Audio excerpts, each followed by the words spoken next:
Metteva Sì. il risalto, la semplicità. Risalto, la semplicità, ma soprattutto anche per spezzare, per esempio, come questo messo via. No, quello che mi interessa molto è questa bicromia.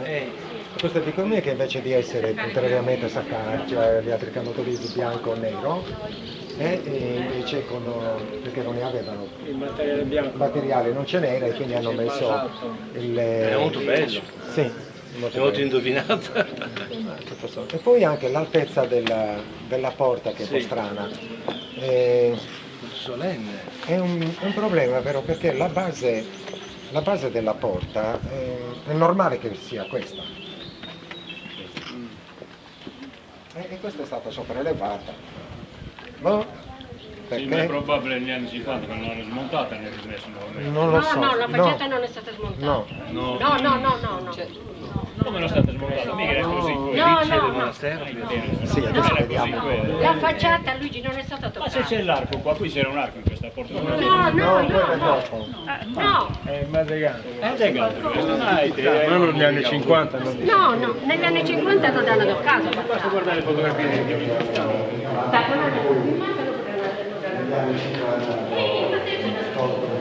Qui magari poi c'è un piccolo non viene cantato.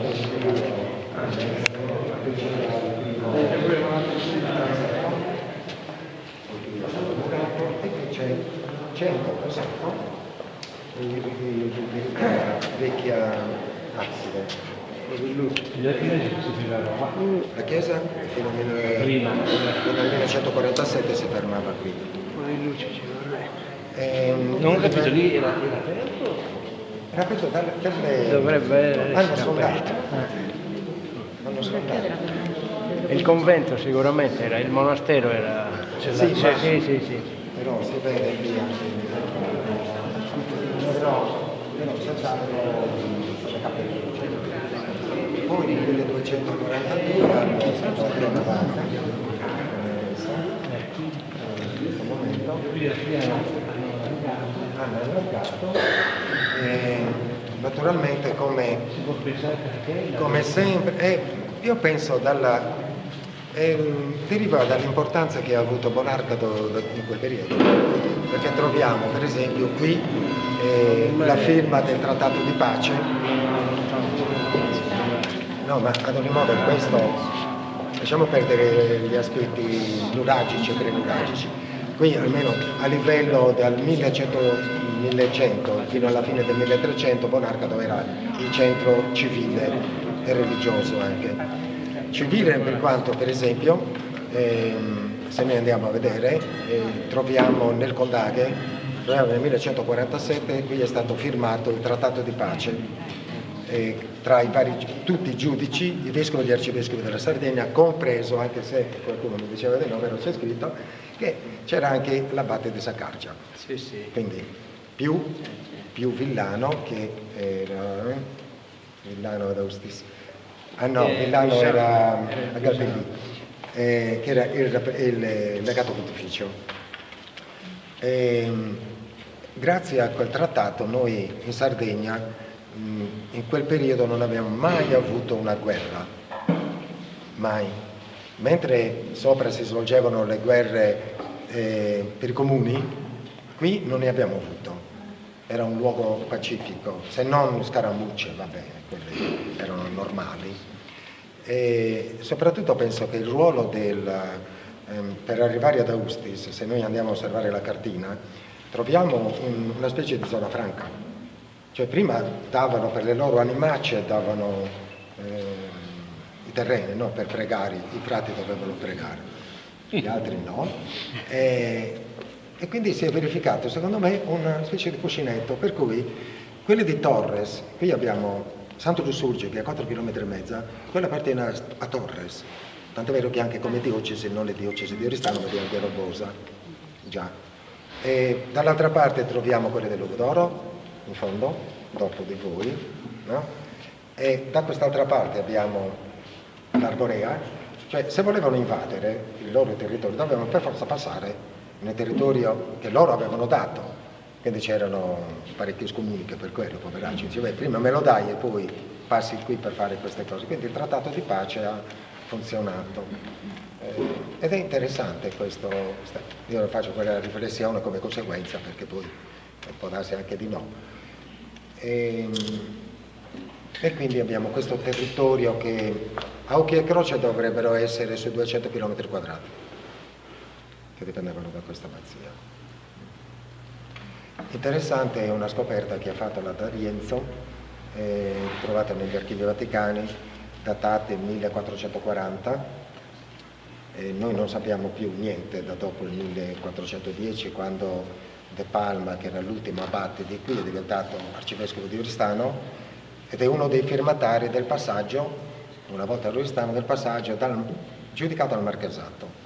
Lui è uno dei firmatari, quindi è un personaggio anche importante per questo. Però nel 1440 la D'Arienzo, e mi ha dato anche tutta la documentazione, ha trovato nel Vaticano che si chiedevano delle indulgenze. E ricordo che per Austisi c'era per esempio 3 o 4 giorni di indulgenza, qui invece ne avevano alcuni anni. Quindi l'importanza data anche per questo delle altre 8 sottomissioni, diciamo, perché c'è la Bilonie e altri, cioè ce ne sono tante. Cioè questo riguarda anche l'importanza, ecco, di questo monastero. Altri poi come consistenza non dovevano essere molti. Alcuni calcoli mettono sulla 10-15. Sì, non c'erano scrittorio se non quello che riguarda il Condave, ma altre cose non abbiamo. E del convento, adesso lo vedremo, rimangono quello che è stata individuata come aula capitolare, utilizzata in seguito come sepolture per chi poteva, no? In chiesa, fu di chiesa, e l'altro invece, che era un po' forse diciamo dove il cortile, il chiostro probabilmente, dove è stato utilizzato come cimitero fino al 1914, fino al vecchio cimitero per noi ancora. Questo però è ancora più antico. 1914 non trovo più seppellito nell'oratorio delle anime dai libri, quindi è stato un po' poi utilizzato il materiale delle costruzioni anche per altro. Il rettore, il priore che va dal 1909 al 1945, quindi poco tempo, naturalmente coltivava questo che noi diciamo binzola, la binza, con gli agrumeti eccetera, e lui ha trovato tantissimo materiale, sia nuragico sia anche di quel periodo, monete eccetera, che naturalmente non sono rimasti qui a Bonarcado, ma sono stati Anche il seminario. mercanteggiati, dico io, e qualcuno c'è in seminario, qualche cosa c'è in seminario, è stato dato a lui, ma altrimenti se lo teneva lui. Molto semplice. Ecco, nel fare il piano naturalmente si sono trovati con un dislivello piuttosto forte, per cui qui è stato fatto uno sbarramento e sotto hanno ricavato un ambiente sotterraneo che non è cripta, è criptato sì, ma non è cripta, cioè è nascosto, e si accedeva fino, penso 10-11 anni fa, si accedeva esclusivamente da questa portola. Però prima c'era la porta dietro che scaricavano la birra per la festa, c'era una porta Certo. di fronte alla Però piazzetta. Però era più che altro era Non era la stessa magazzino, cosa. no, ce n'era un altro, perché hanno costruito un'altra costruzione laggiù. C'era questa scala lunghissima.